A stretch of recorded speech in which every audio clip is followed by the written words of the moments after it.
안녕하세요 시청자 여러분, 역사 영토 TV 이리네입니다. 반갑습니다. 오늘은 좀 정치적인 이야기 해보도록 하겠습니다. 오늘 아침에 그 더불어민주당 원내대표 선출을 하는데요. 원내대표에 윤호중 의원님이 선출되었습니다. 그래서 오늘도 장계환 박사님을 모시고 이 부분에 대해서 좀 박사님께 여쭤볼게요. 그러니까 박사님, 이제 윤호중 의원님이 당선을 되셨는데 어떻게 생각하세요? 그 부분에 대해서? 예, 이번 그 원내대표는 당대표 선거에 앞서갖고 치러졌는데, 원내대표가 누가 되느냐는 더불어민주당에 가는 방향하고 관계가 있었어요. 그렇구나. 이번 선거에서 이제 참패를 했죠. 사실은. 그동안에 각종 선거를 몇 년 동안 계속 이기고 오다가, 이번 선거에서 서울시장 선거하고 부산시장 보궐선거에서 이제 완전 참패를 하고 상당히 절치부심하던 차에 이제, 이 원내대표 선거가 있어갖고, 원내대표 성격이 누가 되느냐에 따라서 방향이 완전히 틀려진다라고 하는 거예요. 왜 그러냐니까 개혁으로 가느냐, 아니면은 협치로 가느냐. 이게 지금 어느 게 더 잘 됐고 어느 게 더 잘못됐, 이렇게 자꾸 판단하면은 안 됩니다. 그렇구나. 어떤 후보든지 후보가 되는다라고 하는 것은 자기가 갖고 가고자 하는 정견이 있다라고 하는 거죠. 그래서 천안에 이제 우리 박안주 의원은 이제 협치를 통해서 전반적으로 전국을 안정시켜서 내년에 대선을 갖고 가야 된다고 주장을 했던 거고, 또 이번에 윤호중 이번 당선된 대표는 아니다, 이건 우리 그 108수석을 몰아준 거는 개혁을 이루라고 몰아줬다. 그러니까 개혁을 완수를 함으로써 내년 대선에 승리한다. 이런 어떤 첨예한 어떤 민주당 내에 그런 걸 우리가 아이덴티티, 정체성이라 그래요. 이 시대의 정체성을 선택하는 선거였다. 그래서 그게 이제 이게 도출이 된 것들은 이번에 이제 선거에서 지고 나니까 선거 패인이 뭐냐. 그렇죠. 이런 부분이에요. 그러니까 한쪽에서는 협치를 못해서 이렇게 패인을, 협치를 못한다라는 얘기는 이제 이쪽에 조국이나 추미애 이런 어떤 전 개혁 세력들이 너무 야당하고 부딪히다 보니까 국민들이 극도로 필요하기 때문에 이번 선거에서 졌다, 이렇게 이제 하는 사람이 있고, 또 일부 세력은 개혁이 미직지근하니까 이 개혁 세력에 대한 어떤 실망감 때문에 진 거다. 제대로 안 밀어붙였다. 안 밀어붙였다. 그 두 세력이 이제 충돌을 이번에 한 게 이제 박완주 의원하고 윤호중 의원의 이제 두 사람 다 민주당 내에서는 나름대로 3선 4선급으로서 아주 전력을 많이 갖고 있죠. 그런데 결국은 윤호중 대표를 당내 의원들이 선택을 했다라고 하는 것은 아직까지는 개혁을 더 밀어붙여갖고 내년 선거에 임해야 되겠다, 이렇게 볼 수가 있습니다. 그렇구나. 이제 지켜봐야 되겠네요. 지켜봐야죠. 민주당이 그렇게 의견이 모아졌으니까 그쪽으로 방향을 밀어갖고 가열차게 나가야죠. 지금부터. 감사합니다. 그러면 두 번째 질문을 하겠습니다. 조선 의원들이 민주당 권리당원들이 정소와 다른 발표를 해서 논란이 일어났는데 이 부분에 대해서 어떻게 생각하세요? 아주 조선 의원 5명이서 이제 아주 호기롭게 이제 이 선거 패배에 대한 원인을 뭘로 봤느냐. 이게 아까 조금 전에 얘기했던 협치냐 개혁이냐, 이걸로 이렇게 이제 귀결되는 문제인데, 조선 의원 5명이서 너무나 호기롭게 이제 이 조국에 대한 어떤 피로감 때문에 이제 선거에서 졌다, 이렇게 얘기를 하는데, 그것 때문에 이제 권리당원들한테 엄청 혼이 많이 났죠. 그렇죠. 혼이 많이 났는데, 그 조선 의원 5명이 얘기한 것들을 우리가 잘 새겨듣고 그 판세를 잘 분석해 볼 필요가 있어요. 이제 이 더불어민주당 내에서는 그 세력을 수박 세력이라 그래요. 수박 들었긴 했는데 뭔지 모르겠어요. 수박은 겉은 무슨 색깔? 초록색. 속은? 빨간색. 겉 다르고 속 다르다. 그 뜻이구나. 그러니까 더불어민주당에 이제 우리가 이제 잘 생각을 해야 됐거든. 이번에 이제 우리가 그 108석을 몰아준 게 뭐 때문에 몰아줬어요? 개혁 때문에 그렇죠. 개혁을 검찰 하라고? 개혁, 언론 개혁, 여러 가지 사법 개혁 그러니까 그거가 있었잖아요. 응. 대한민국 사회가 이제 오늘이 사실은 이제 4.16이에요. 네, 맞아요. 세월호 사태가 일어난 지가 이제 상당히 오랜 시간이 지났는데 하나도 아직까지. 변한 게 그렇죠. 지명, 없잖아요. 규명 먼저 아직 안 오늘 이 했죠. 자리를 통해서 이 시간을 통해서 저 세월호 때문에 먼저 가신 망령들한테 상가 조의를 합니다. 네. 하늘나라에서 편안하게 보시고 정의로운 대한민국 어떤 그 개혁 세력에 대한 어떤 힘을 밀어줘 갖고 개혁이 완수가 되도록 해야 되는데 이 어떤 108석을 몰아준 것은 세월호로부터 시작을 해갖고 엄청난 지금까지도. 우리 사회의 부조리, 부정, 반개혁적 적폐 이런 것들이 이제 쌓이다가 이제 탄핵을 통해서 이제 새로운 판이 만들어졌고 그 새로운 판에 의해서 대통령이 당선됐고 그 당선된 세력이 중심이 돼갖고 국민들이 108석을 몰아줬다. 그렇죠. 그 몰아준 이유를 우리가 알아야 된단 말이에요. 뭐예요? 개혁하라가. 그런데 이제 이 개혁을 하는데 이쪽에 개혁을 한다는 말은 마음대로 총칼 갖고 휘두르는 게 아니잖아. 그렇죠. 합리적으로 가다 보니까 개혁은 항상 상대가 있죠. 상대방은 저항을 하잖아. 그렇죠. 그 저항이 우리가 생각했던 것보다도 더 그 저항이 거센 거야. 그런데 이제 이번 선거의 패인은 뭐냐면은 그런 저항을 하더라도 단칼에 비워라. 그래도 180석은 그- 하나만 못하고 다 할 수 있어요. 그렇죠. 어떤 거 못해요 그러면 박사님? 그 법을 개헌하는 거는 200석이 있어야 돼요. 그러니까 우리 헌법을 고치는 거 200석 외에는 108석은 다 할 수 있는데 그러면 그 보방 같은 거, 동박 같은 거는 아니 그건 다 할 수 있죠. 그래, 헌법을 바꾸는 그러니까 거는 헌법만 바꾸면 안 되는 못 거예요. 바꾸고 나머지는 다 할 수 있는데 그래도 이 더불어민주당의 108석을 몰아줬는데도 불구하고 국민들의 눈치도 좀 보고 이렇게 하면 어떻게 할까 주저하다 보니까 이쪽에 윤석열 세력, 검찰의 적폐 세력들은 더 들고 일어나고 사실은 제일 처음에 그런 일이 일어났을 때 윤석열을 탄핵을 했으면 그렇죠. 왜 탄핵을 안 했었죠? 저도 아무 고민을 데가 했는데. 없어요. 탄핵을 할 수는 있었는데 그렇죠. 탄핵 그거 국회 수출안을 하면 그렇죠. 하면 되는데. 되죠. 이제 그런 어떤 부분들에 대한 어떤 이 개혁 세력들이 자체적으로 불만감을 가졌다 이거죠. 그러면은 지금의 이 협치를 얘기하는데 협치라고 하는 것은 상대방하고 대화가 될 때 그렇죠. 협치예요. 근데 대화가 안 되면 협치가 안 되는 거죠. 안 되면 어떻게 돼? 빨리 개혁을 우선적으로 해야죠. 그런데 이제 이번에 그 우리가 원내대표에도 협치냐 개혁이냐 문제지만은 이번 선거의 패인을 갖고도 이제 두 세력으로 두 세력이라 말이야 아직 일부 세력인데 아직 일부 세력은 협치를 안 하고 어떤 그 쉽게 말해서 그 개혁에 가장 앞장섰던 사람이 두 사람이 있다면 누굴 꼽겠어요? 조국과 그 추미애. 이 두 사람을 꼭 꼽을 수가 있는데 이쪽 세력들은 그 두 사람이 너무 개혁만 외쳐보니까 국민이 피로했다. 근데 제가 봤을 때는 그렇지 않아요.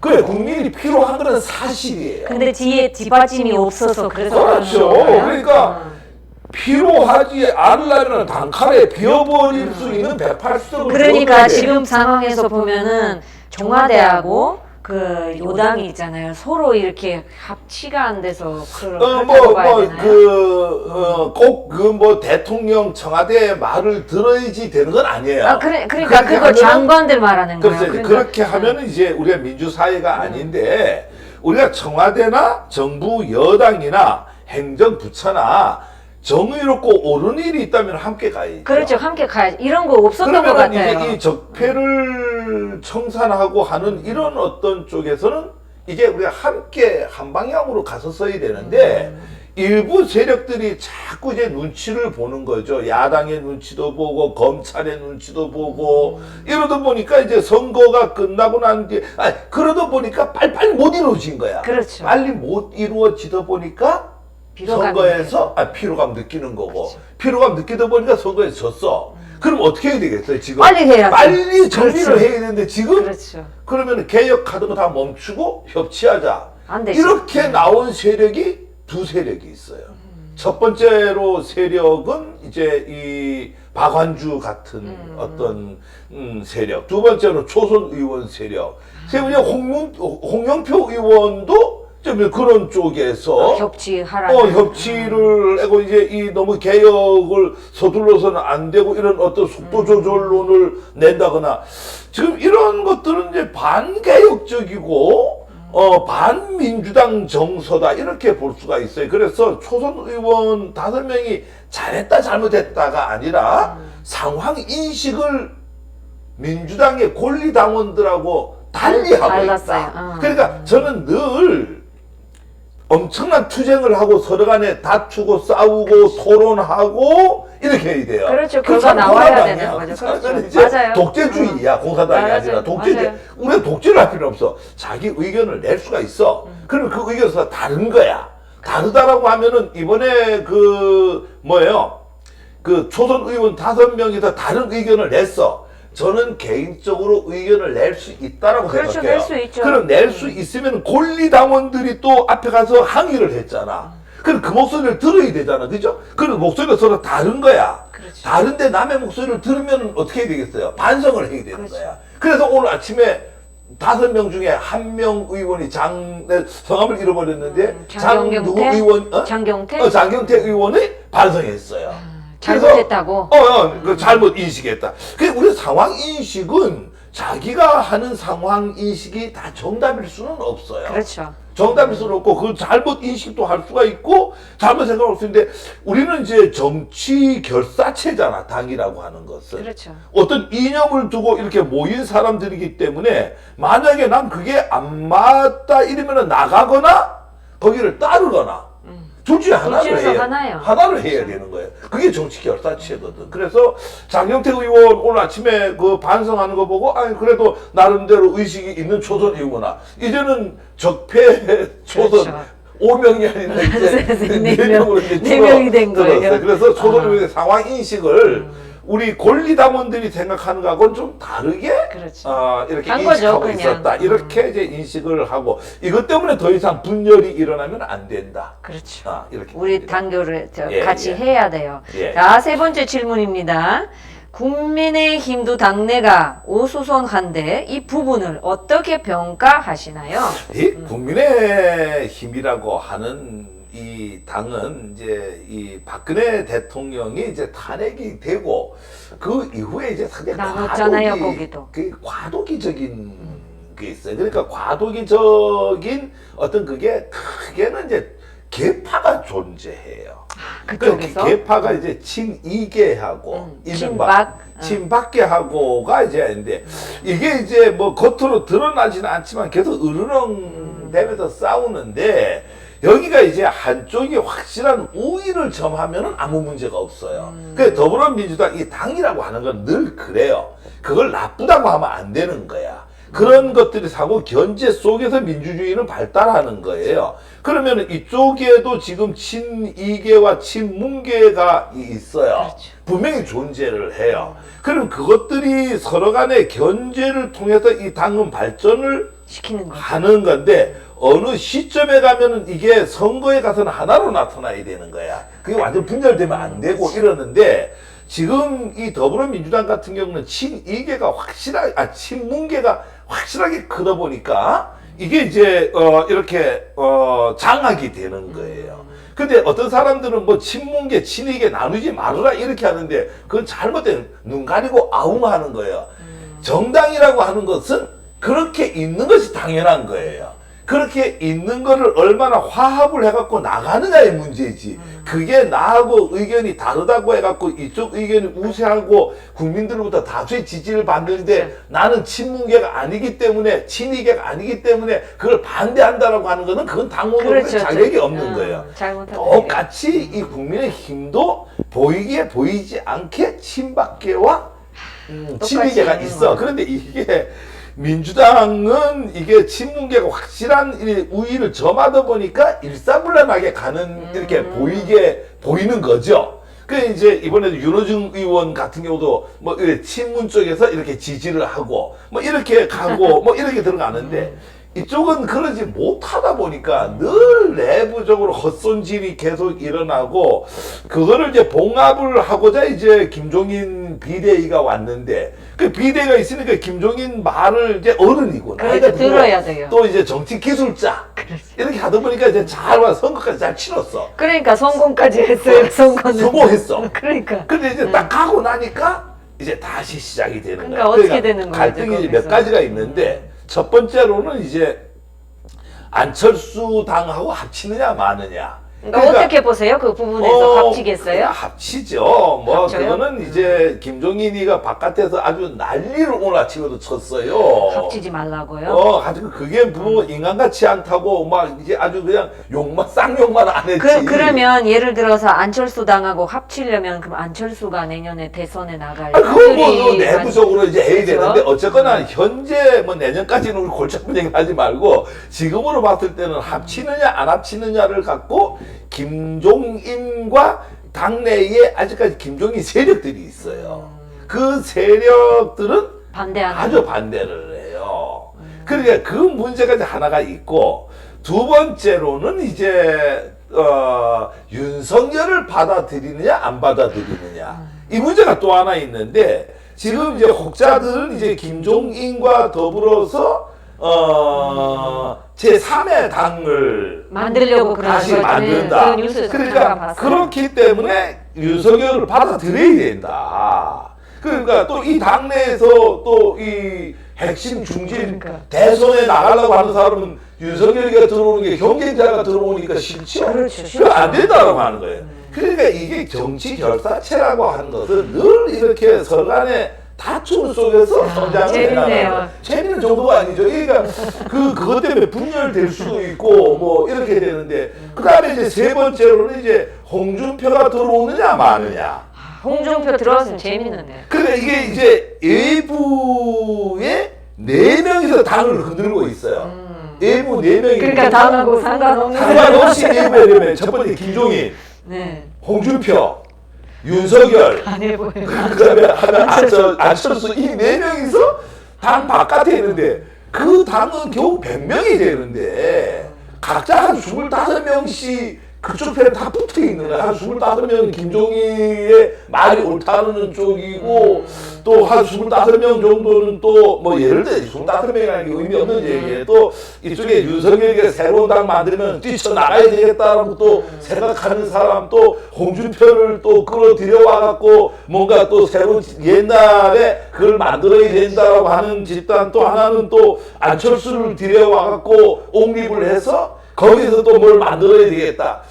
이게 뭐 많지도 180석도 안 되는 100석 정도 되는 데서 외부 4사람에 의해서 이 당이 흔들리는 이 형상이 지금 형상이에요. 그러니까 굳이 외부에서 그 내분을 끌어올 필요가 있나요? 그 왜 그러냐면은 그 원인은 간단해요. 이 내부에 확실한 이거를 쥐고 흔들었다. 김종인이가 딱 들어오니까 딱 때려잡잖아요. 누가 더 B급을 하면은 그래 나 나갈 거야? 지금 못하잖아요. 그러면 지금도 거기 종단 대회 할 건데 거기도 당 대표 선출 하겠죠. 지금 이제 뭐 주호영 의원이 뭐 양쪽을 다 맡고 있는데 확실하게 이렇게 당을 움켜쥘 사람이 없어요. 없으니까 그렇게 없어서 이제 외부에서 이제 또 누구를 또 영입을 해야 되나 뭐 이렇게 당원들이 그러니까 이번 선거는 뭐 김종인의 그 정치 기술자가